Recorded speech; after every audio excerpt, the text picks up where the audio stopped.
বিধানসভায় গুন্ডা দমন বিল পাশ হওয়ার ঠিক পরদিনই গত বিধানসভা ভোটে ফলতার তৃণমূল প্রার্থী জাহাঙ্গীর খানের বিরাট সম্পত্তির হদিশ পেল পুলিশ। মনে রাখতে হবে, গুন্ডা দমন বিলে অভিযুক্ত ব্যক্তির সম্পত্তি বাজেয়াপ্ত করে নিলামের সংস্থান রয়েছে। আগে গ্রেপ্তার হয়েছেন ফলতার ত্রাস জাহাঙ্গীর খান, জালে জড়িয়েছেন তার স্ত্রীও। আর এবার সস্ত্রীক ধৃত তৃণমূল নেতার সম্পত্তির খতিয়ান দেখে কার্যত চোখ কপালে উঠেছে তদন্তকারীদের।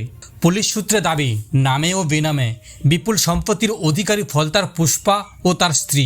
হদিশ মিলেছে প্রায় 60টির মতো দলিলের। পুলিশের দাবি, ফলতা দক্ষিণ 24 পরগনার একাধিক জায়গা জুড়ে রয়েছে এই বিপুল পরিমাণ সম্পত্তি। ইতিমধ্যে সেসব সম্পত্তির তালিকা তৈরি করেছেন তদন্তকারীরা। পুলিশ মনে করছে এছাড়াও বেনামে বিপুল পরিমাণ সম্পত্তি থাকতে পারে তাদের। গত 16ই মে জাহাঙ্গীর খানকে থানা থেকে ছাড়াতে তার স্ত্রীর নেতৃত্বে থানায় হামলার পরিকল্পনা করা হয়।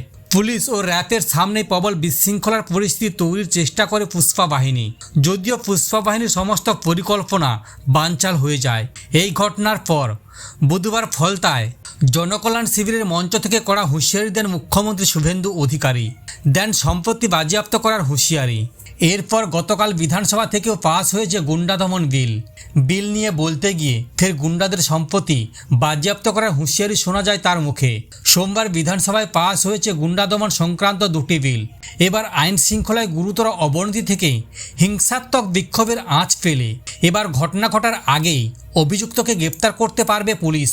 এছাড়া যে কোনো সরকারি ও বেসরকারি সম্পত্তি নষ্টের ক্ষেত্রে গুন্ডাদের সম্পত্তি বাজেয়াপ্ত করার সংস্থান রয়েছে আরেকটি বিলে। এই বিল পাশের কয়েক ঘন্টার মধ্যেই জাহাঙ্গীরের এইসব বেহিসেবি সম্পত্তির হদিশ। এসব তিনি অর্জন করলেন কিভাবে? স্থানীয়দের অভিযোগ, এই বিপুল পরিমাণ জমি টাকা তোলাবাজি করে সাধারণ মানুষকে ভয় দেখিয়ে পাওয়া। এবার গুন্ডামি করলে আর চিন্তার নেই। বিধানসভায় দাঁড়িয়ে প্রতিশ্রুতি দিয়েছেন মুখ্যমন্ত্রী শুভেন্দু অধিকারী।